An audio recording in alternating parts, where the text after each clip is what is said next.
Why in this form, in a drip form that takes about an hour to sit here, it's rather painless, that you just get a little needle prick in the arm and then it goes in. Why this instead of taking it by mouth, instead of taking vitamin C by mouth? Well, you can take it by mouth and it's fine, but you're not going to get nearly as much as this. This is going to be going right into the cell, bypassing the digestive system and being absorbed by the cells in the tissue, which is what we need it to do, so we can attack the viruses. Because if it's going in the mouth, you're going to get something, but not nearly what you need. What we have to do is add to this bag various vitamins and minerals depending on the protocol that a patient is under. When we're dealing with AIDS patients, we're dealing with people who are severely ill, who generally have very low, when we first see them, energy levels, and we find that one of the major effects of giving vitamin drips is their energy levels will go up. So what we're involved in doing then is just figuring out what is the best ratio of components to put into their particular drip bag. When I started taking a regimen of vitamins and herbs, Chinese herbs, one particular one called bitter melon. I take super blue green algae, vitamin B, lots of vitamin C, beta carotene, folic acid,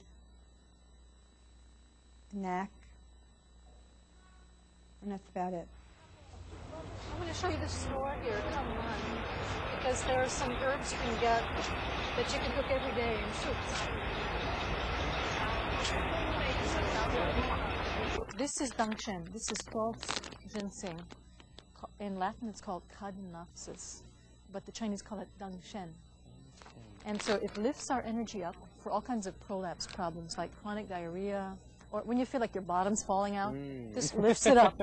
So you take a handful of this, dangshen, and you take another handful of this, which is astragalus, yeah. And this it sends your army out to the fortress, out to the barrier to keep the cold out. So you're lifting your energy up, and you're sending it out to the extremities to keep the cold air out. This is chrysanthemum, very sweet and very delicious flower. The honeysuckle is a little bitter, but you want that for killing germs. This is an antibiotic. Honeysuckle is an antibiotic. Oh, okay. Kills pneumonia germs and staph germs and strep germs.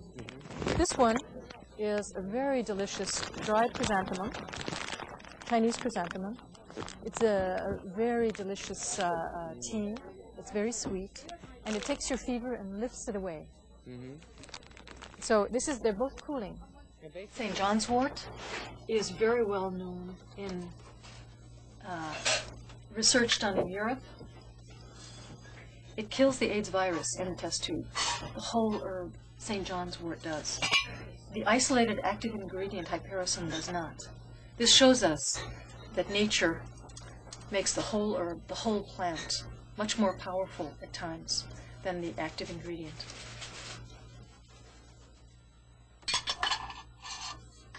I feel my T cells are up now. The doubling you're referring to came from use of bitter melon, came from juicing, vegetable juicing, and I juice my melon. There's many ways to do bitter melon.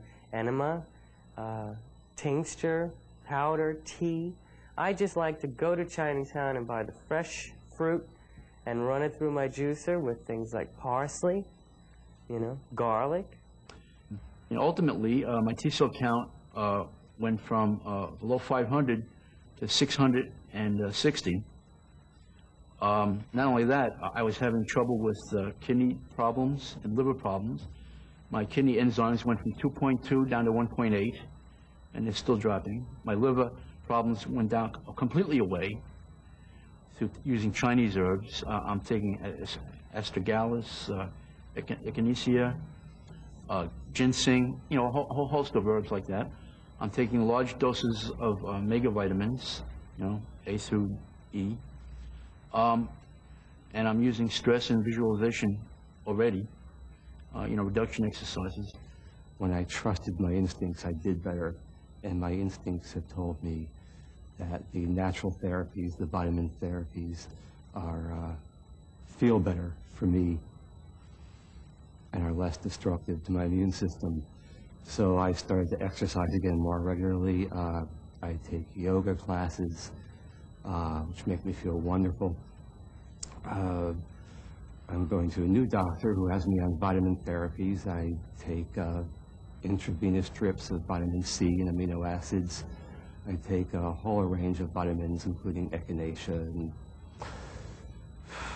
the multivitamin, and a list of others. A physician of mine, and also that of my former business partner, had seen a program on CNN about something called whole body hyperthermia.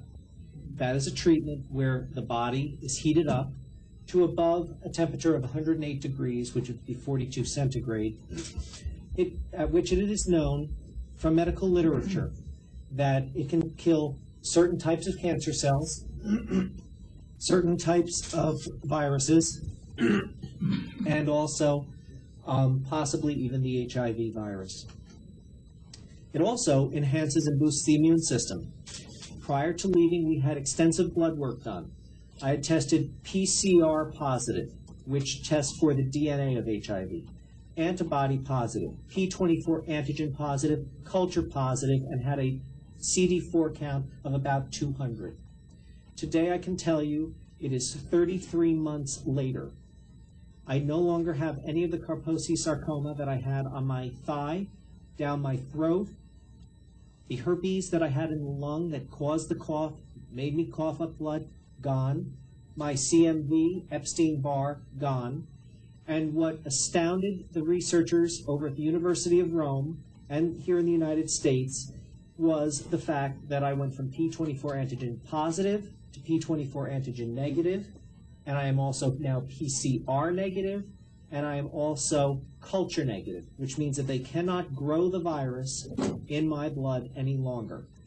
Also, my immune system has come back up to normal. I now have a CD4 count of about 800 to 900, but a CD8 count of about 2,800, which they can't explain, and the Pasteur Institute wants to do a little work on. The only real medication that I'm on is the antibutin Zovirac. The Zovirac seems to help with the hairy leukoplakia. I did develop neuropathy, and that was a big problem. And I went into a study for peptide T, and as soon as I got the real medication, the real peptide T, my neuropathy went away, and it really improved my blood work. The drug study was supposedly not successful, and the drug was not going to be approved as a result of that study. And that was very frustrating because it worked for me. So far, they say that they will try to provide me with the medication, but that remains to be seen. I also believe I take Gamma Guard. I believe in that. Made my T's double in a matter of 2 weeks. My T4 is double. Your armies are just going elsewhere, and the story on the T cells is not fully known yet. Your white blood cell count and red blood cell count will always be a good judge of where you're at, and they're almost normal now. My count when I started this was about 522. At that point, my regular medical doctor, who I didn't visit too often, wanted to put me on AZT, and I told him that I would never take that. So I stopped seeing him, and